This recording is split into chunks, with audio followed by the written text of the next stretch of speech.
They'll be calling you a radical. They'll be calling you a radical. Look who we got and where we're at. This is Radchick. I'm here with Kevin, and we are at the Spiral Jetty in Utah. I came out here for a family emergency, and it turned into a little mini vacation. So we had a wonderful chat today on the way out here. This lovely drive through the Utah countryside that, of course, is littered with all kinds of military-industrial The military complex on Balco out here. I showed her. There's so many secret nuclear dump sites out here. There's so many. The grassy mountains right on the other side. I camp out here at night, and you can see every star. There's not a light anywhere. The only thing you can see is grassy mountains right over there, lit up. Burning nuclear waste. Energy Solutions dump site. Burning fucking waste. ATK, the rocket booster dump sites right on the other side. You know, it's the whole complex. The one thing that it's D-Day. We talk about, you know, these fucking elite oligarchs fucking taking our young men and turning them into victims. I am Pat fucking Tillman. But Fukushima is kind of the capitulation to everything that's evolved post D-Day. And by the way, like I said, you know, Bobby Kennedy was killed this day. You know, he stood up for us. Anybody fucking stands up, they fucking whack. Andy Warhol was shot this day, by the way. My soup cans, by the way, are nuclear reactors. But I think it is, you know, D-Day is an important fucking day on more issues than one. Post D-Day, you go back, and we were just talking about, here and I were talking about, even the powers then were tricking our soldiers and getting them slaughtered. When they were going into Italy, first time they were invading Rome in 1500 years from the south. I believe it was Lindsay lied to them and, you know, was so fucking backwards. Why? They sent all those elites in there. They gave the Germans weren't even there. Gave them notice they were there and fucking waited 5 days, and all those elite soldiers, and they just slaughtered them, sent them to the fucking lands. That's what we do. That's what they're doing to all of us now with Fukushima. Yeah. When they sent everybody in on D-Day, they told the guys no one was going to know they were coming. They had Operation Bodyguard that was running congruently with the other operation. That no one would know. It would be safe. They were going to go in during bad weather. They were going to go in after midnight, and they were going to take over. And instead, they got slaughtered.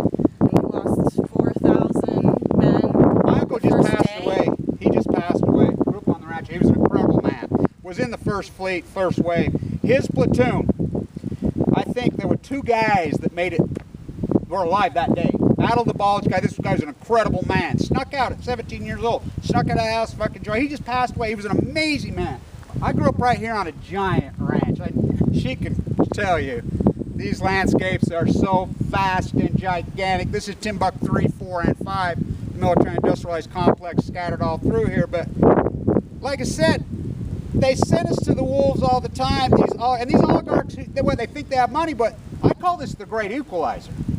Because I'm in there. One of my doctors was Jobs' doctors, but these elites fly into our elite unit. It's an elite unit. I watch them just fucking mow down, and they're so arrogant, they think that they're above this. So I always say they're eating their fucking own now. Now, we can get into the debate where it was caused on purpose. It doesn't fucking really matter. No. The fact of the matter is it fucking happened. It doesn't matter. But what we do know, I think your line's the greatest line I've ever heard on Fukushima. And I believe it's your line. The only thing being controlled at Fukushima is us. Yep. As Americans, the Chinese, they know. The Russians, they know. We don't fucking know. Yeah, everyone that I know that's Chinese, they're not even eating fish anymore. And it was a huge part of their diet, but they're smart enough to put 2 and 2 together. And then, you know, we have the people who live here in Utah, and Kevin and I were talking about here how unhealthy everybody is. And part of the reason is because they've been, you know, nuked to death. Yeah. Their thyroids are probably malfunctioning. Oh, but I mean, yeah. it's a We really, call it the really Utah smiley face population. And it used to be really beautiful people. When I grew up here in Ogden, Utah, it was the beautiful people place. And of course, a lot of the beautiful people have left. You know, they took their money, went to San Francisco or Coronado. It's like when I was going to leave when I was young, and my ex she's an incredible model, incredible, beautiful, and a real bitch. But it's like when she left, she's like, well, you know, how come you're not going with Kevin? And I said, well, who's going to stay here and fight? And by the way, I can't leave anyway because I grew up on this incredible, I spent my whole life on this desert, my whole life. The desert, this whole landscape is like my first love. My children know it. They know it to the I come out here camping for days. I'll go for days. I'm in every place you're not supposed to be. I know every nook, cranny, and I'm like, it's your first love. This was my first love, and she's never betrayed me. Why would I leave her?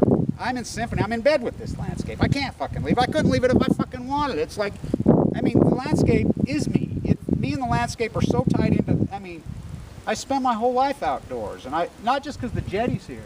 I love this landscape out here. I mean, you can't tell, but the lake just goes bright red. We were just talking about how purple and red it is over here. Let me turn the camera over here. You stand over there, Christina. Yeah, and he's not kidding. He knows the story behind like every single military place that we drove by. He could tell you the history of all of the protests that have been held to try to shut these people down. But you know, the propaganda is so thick. It's invaded every aspect of our lives. And you know, to this day, the type of this may be D-Day, but the type of weapons that our government has, they don't need to fight wars anymore. We don't need to be building bombs. We don't need to be bulking up on our vehicles and our Humvees. And you know, they get a $7 million contract. They'll use $1 million of it, and the other $6 million goes to the people that are in charge, right? The elite assholes. The paperwork. And I mean, it's such a horrendous problem. Oh, but it's never going to get fixed if people don't talk about it. And there's so few of us that will put themselves out there and try to get this information out. And we need more people to help spread our work around and make people aware of what's going on. Well, not only that, you know, and I gave up on quantity. You heard me say when I was leading the Million Mass Man Mars, you know, we're not about quantity. We're about quality, because really it only takes a few.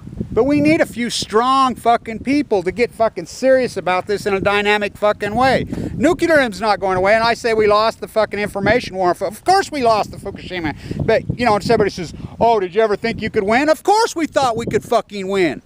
You know, oh, God's will, she says. Some Christian, you're not, these aren't Christians. You know, they fake us out. By the way, Hitler called himself a freaking strong Christian. They ain't Christians, just like now. They're fucking the opposite of Jesus Christ. You know, the military complex gone amok, but Fukushima's the great equalizer. That's what people don't understand. I don't care how much money you have. You know, and they take the money. They don't care about their kids. They don't care about their wives. You know, just like these marine biologists. Why can't any of them break ranks? Why can't one person be, you know, I use that spoof on Al Pacino. Why can't one of them be Arthur Kirkland? You know, and he goes off in that rant in the movie and Justice for All. Well, the prosecutor's got all this great stuff. He's not going to get my client. He's not going to get my client. Because I'm going to fucking get him. He would do it again. He fucking told me so. We need an insider to break fucking ranks. At Berkeley, one of the marine biologists say, hey, yeah, we need some good fucking healthy panic. We're big boys. We're big girls in fucking the United States. We can handle the fucking truth. The oligarchs are the ones who can't fucking handle the truth. The elitists who are robbing the military, they're the ones that can't handle it because all their money goes. That's her beautiful daughter. What a beautiful girl that young woman is. What a sight, huh? It's really spectacular out here. Well, thanks, Christina, you know, for coming. And like I said, I'll show you some more stuff. The Moxie fuel plant out at West 12th Street, the secret one. The energy solution. Right out there is Grassy Knolls. Right there. No, people don't know about Clean Harbor's Grassy Knolls. They have a burn plant. They burn nuclear waste. Radnet's big balloons set right over here. Then Harry Reid, you know, worked right over here when Challenger blew up and it was their rocket booster. I showed her that place. Is that place creepy? Yeah. Oh, fuck. There's a lot of stuff going on there. Woo! For sure. Well, I was afraid to pull out my camera and take pictures. Well, you know me. I know the rules really good. You know me at Livermore. I go right to you can't touch. But you go in. So I have an attorney that reviews my stuff. Used to. Of course, he's mad at me now. He says I really have turned into a fucking radical. And I says, yeah, and you're a fucking sheep that goes along with the fucking system. Anyway, stay tuned.